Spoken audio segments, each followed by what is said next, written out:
Hello everybody, and welcome back to OMB Reviews. I am the critic who is a cynic, doing well, and today we'll be talking a little bit about the Dune box office and why so many people are excited about the prospect of the film potentially making a little bit of profit in a marketplace where it is very difficult for films, especially with budgets north of $150 million, as Dune is one of those films, to be able to actually make its money back, let alone make any profit, especially during the midst of these pandemic times. But before diving into these numbers, please make sure you smash that like button, light up that fire button if you're watching over on Odyssey. Also, make sure you're subscribed to the channel with that bell notification turned on. That way you know every time a new video or live stream goes live on the channel. So, $37 million overseas. Some people are scratching their heads a little bit saying, wait a minute, how is this an impressive number? What is going on here? Normally, when we have debuts, especially of big budget films, we talk about hundreds of millions of dollars in the first week or two. Why is everyone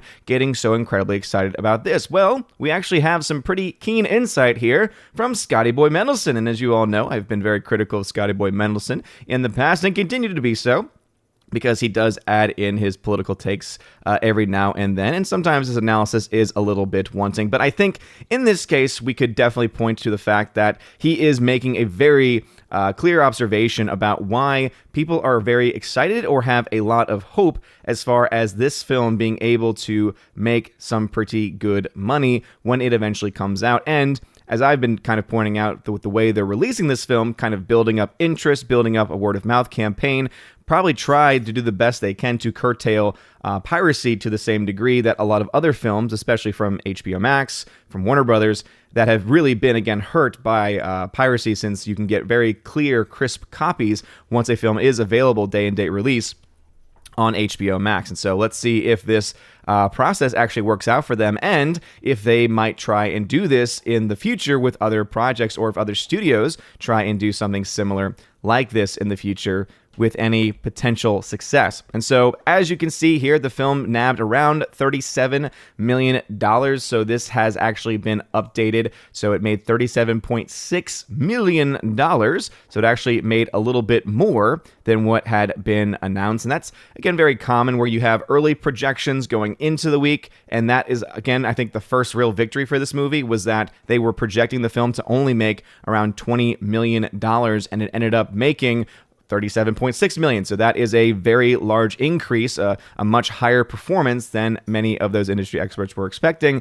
And also, their original estimate was that it was around $36 million, and it ended up being, when the actual numbers came in, around $37.6 million. You can see how very close often, especially those estimates that come out towards the end of the weekend, tend to be, right? Those tend to be pretty accurate, whereas the ones going into the weekend, right, before any tickets have actually been sold, or before any actual box office numbers have been reported, again, sometimes can be pretty off. And I think this is a clear case of them very much underestimating the performance of Dune. But what is interesting, and the point that Scotty Boy Mendelsohn is trying to make here, is how much better this film is doing as far as the other films that have been coming out this year. So as it says, going in about halfway through, it says, in overall global earnings, it is 4% ahead of Tenet, which ended up with $305 million overseas, even in the middle of the summer of 2020. So I think that is something which we can almost look at as a benchmark.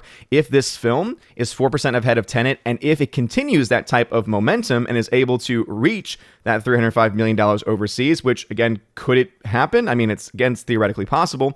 Then you could then see this film reach the point of profitability if it only is able to get to around $100 million here domestically, which is a little bit more common with a lot of other big budget films that have come out over the last several weeks, last couple of months.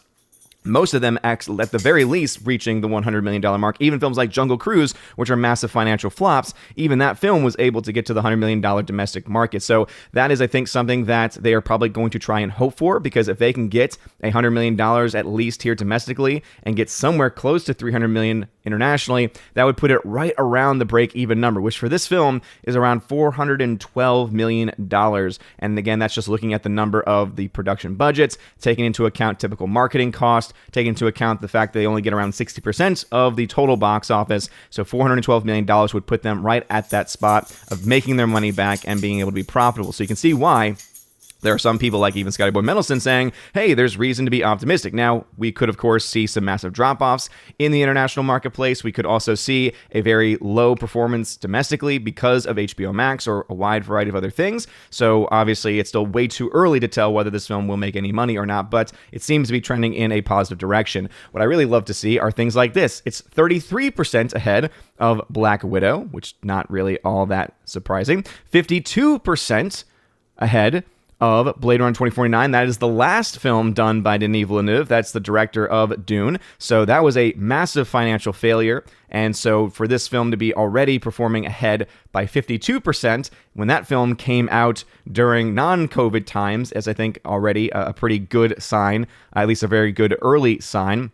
And also that had a China release, which Dune is I believe is going to at least be able to have a China release at some point in the future. So obviously that is going to bump up the numbers a little bit. However, it also means that we're going to have to probably look a little bit closer as to where most of the money comes from, because if they get a lot of money from China, remember, those are a bunch of communists, they take 75% of all those earnings, then obviously that is going to we're going to have to take that into account when determining exactly how much the studio is going to be getting from those raw numbers. But it is also 58% ahead of Shang-Chi.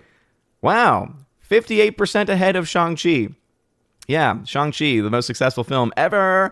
Again, there's no denying that Shang-Chi has indeed been a very successful domestic movie. It is likely to hit $200 million, if not this weekend, the next weekend domestically, and is likely going to make its money back by either this or next weekend, if I had to guess, if those numbers are able to hold that are currently going on right now. But it is still, again, Dune, still technically outpacing in those markets. We'll see if those paces are able to hold up, even films like Shang-Chi, and also is 80% ahead of Godzilla vs. Kong, which again had $188 million in China and $367 million overseas. So it's again kind of interesting here. It doesn't quite make a lot of sense how it's 4% ahead of Tenet, which made 305, and then 80% ahead of Godzilla vs. Kong with 367. I guess the big thing there is it's kind of really showing why that China number is such a big deal, because since a huge chunk of that 367 was from China, that means that it's performing 80% better than the rest of the countries, the rest of the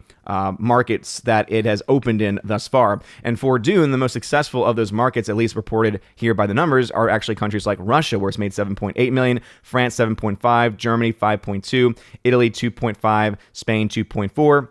and so on and so forth. And actually, these numbers are actually some of the best numbers that we've seen in certain countries, specifically in IMAX, as it says here. 3.6 million of that came from the 142 IMAX screens, with new pandemic-era records set in Russia, France, Belgium, Denmark, Germany, Norway, Sweden, Ukraine, Hong Kong, Singapore. So there's a lot of countries to have any type of records being set for a film that, again, has not even seen its full release as of yet. So we'll have to wait, of course, and see exactly what all of this ends up looking like in the long run, how well or how poorly this film is going to be able to do in the domestic market, and also what exactly we will see as far as piracy and as far as HBO Max numbers as are concerned as well. Because, as I pointed out, the film cost around $165 million in the actual production budget, meaning, again, multiplying that by 1.5, which is typically how you get the standard marketing cost. The film total cost $347.5 million.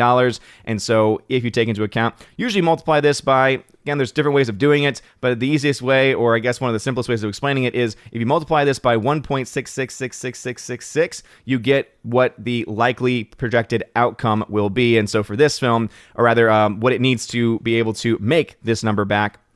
Yeah, because again, that's accounting for 60% of the number. And so you then realize that the film needs to make around $412 million, because 247 is around 60% of that $412 million. And so it's definitely a possibility at this point. The film, again, $37 million. Again, I have not updated the chart since then. So it is, again, possible, but keep in mind, right, this is still not a cheap movie, right? Even though it's under $200 million, it is still a film that cost a fair bit. And obviously, Warner Brothers, if it's going to want to continue this franchise, because this is only the first half of the first Dune book, they're going to obviously want to be able to see return on their investments. And I know that I still have my doubts myself about exactly how much money this film is going to be able to make, just because of the nature of big budget films at the box office. However, there is no doubt that this is indeed a positive sign looking in the right direction.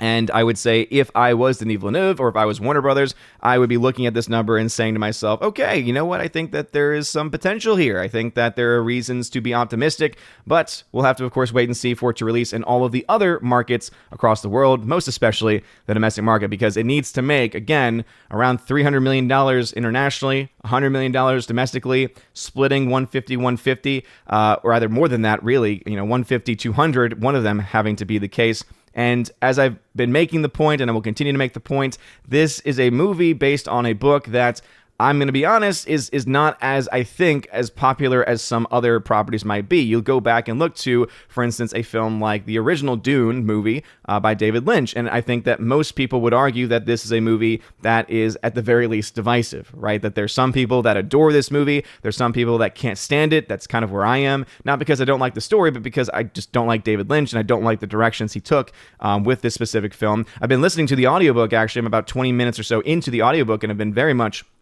enjoying the story and enjoying the way it's been portrayed. So I think there is, again, a lot of potential to the story. I think there's a lot of potential even for the box office, especially if these trends continue. As I said, if it continues to be able to perform ahead of these films like Tenet, like Godzilla vs. Kong, and is able then to make right around the $250-300 million internationally, and is at least able to get $100 million domestically, which theoretically we could argue is at least a possibility at this point, then it would be in pretty good shape, right? It would be in good enough shape for it to be able to make some money. And I guess one thing to look at is what films have made over $100 million so far this year. That would be films like Godzilla vs. Kong, or Free Guy, Jungle Cruise, Quiet Place Part 2, Fast 9, Shang-Chi, Black Widow. So again, it's definitely possible for films to be able to get $100 million in the current marketplace, but does Dune fall into a category where it's going to be able to get as many eyes on it because of the little bit more obscure nature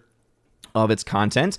Or is it going to be able to, capture that essence, capture that excitement? We'll, of course, be getting some update in the future, as Box Office Pro tends to give us a little bit of a look ahead, usually a couple weeks out from a film's release. So we should be getting that number in either this week or next week about what the long-term tracking, long-range tracking for Dune will be domestically. So I think that will give us a good indication of just how much money this film is expected to make in the domestic marketplace. We, of course, take those numbers with a grain of salt, because we've seen those numbers have been sometimes accurate and sometimes have been, completely incorrect. But I think it is something still worth looking into, and in the end is pretty exciting nonetheless. But what are your thoughts about some of these numbers? I know that there's a bunch of people who've already been able to see Dune who have both really liked it. I've had some people say that they hated it. I've had some people say that they're in between. So it seems like this is going to be kind of a divisive film, even amongst fans of the book, or fans of the franchise, or fans of the people that are involved in the project. But what are your thoughts? Do you think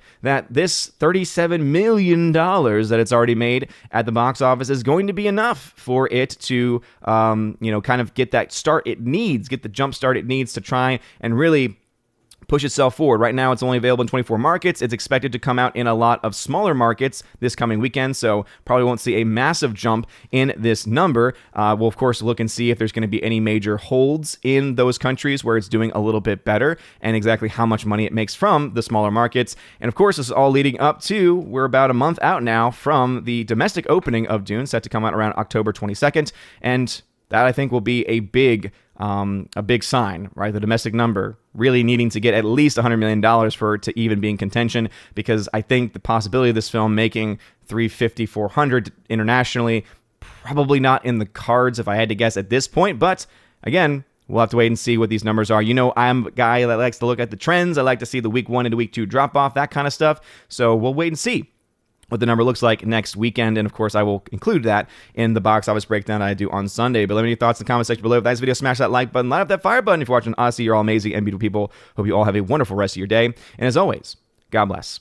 And now for a huge shout out to all of my September Locals, Patreon, and Subscribe Star members. First with my Locals members, Cats App, D Sharp, It's a Modern Major General Story, Biffer DeHavitt, and Robert Barnes. I want to give a shout out to, especially to Laura, who is now a double supporter on Locals and on Patreon. So thank you for that. And to all of my Locals members. A shout out also to my Patreon members, Andrew Hoyle, animation commentator Brandon, Brian P., Christopher Bowman, Don Bruno de la Mancha, Father Christopher Miller, hail to you, Father, Father Damian Cook, Garrett Searles, Hannibal Grimm, Harold Francis, Inflamed Wood, Jacob Juice, Jeffrey Toon, Joe Horn, Jonathan Carney, Gomer Kyle 79, Laura the Modern Major General's story once again, Mike Jackson, Mad Mitch Dunaway, Mondo Spieler, Mr. Peabody, On to June, Orange Hat Reviews, Out of Step with Reality, Priscilla Hall, Rosetta Ullen, Teresa Martin, Theodore Bendon, Tina Bojan, and Tina B., the Empress of the Universe. And a shout out also to my Subscribe Star members, The R, Fast Reaction, Nosferatu Gatsu, John B., Perpetual Punster, Mr. Roy, Glinzer, J. Alex McCarthy Jr., Dean Heiss / the new number 2, J-Rod the Beer Guru, and ZK Man. Thank you all very much for supporting the channel. And I want to give a huge shout out to new members, one-time supporters over on Locals, Kara Tharp, K Tharp 56, and Brett D 90. Thank you again for being a one-time supporter over on Locals, and also to my newest Patreon member, Stan Gunovic. And hopefully I pronounced that correctly, but thank you for being my newest members. It really does mean a lot. And if you want to have your name shouted out at the end of every single video or live stream on the main channel, please check out the links in the description below, specifically that top link, which will bring you to all of the links to my various social media pages and also places of support as well. And remember that if you join at the Army of Asgard level, you also get access to giveaways of 4K titles. Right now, I have a live giveaway of Snatch on 4K Steelbook. I've also got ones for Dread, Wrath of Man Blu-ray. I've also got A Quiet Place Part 2 on 4K. I've got Top Gun on 4K, Sicario on 4K, tons of films and more to come, especially as more films are getting released for those giveaways. At the Keeper of the Bifrost level, you get all of that, plus you get access to an exclusive podcast that I do with John the Flick Pick Flickinger. Not only do you get to listen to the podcast, you also get to ask questions that we answer as much as we can and as fully as we can in a much more, I guess you could say, uncensored way, but again, a much more free-flowing way for our members over there at the Keeper of the Bifrost level above. And if you join the Chosen of Valhalla level, you get access to all of those things, plus in your first month, you get a free t-shirt, your choice, and I send it to you no matter where you are in the world. And also, you get to once a month be featured on the channel in the Chosen of Valhalla live stream, where we talk about movie, news, and pretty much anything that you want to talk about. So if that all sounds like fun to you, check out those links below. You're all amazing and beautiful people. Hope you all have a wonderful rest of your day. And as always, God bless.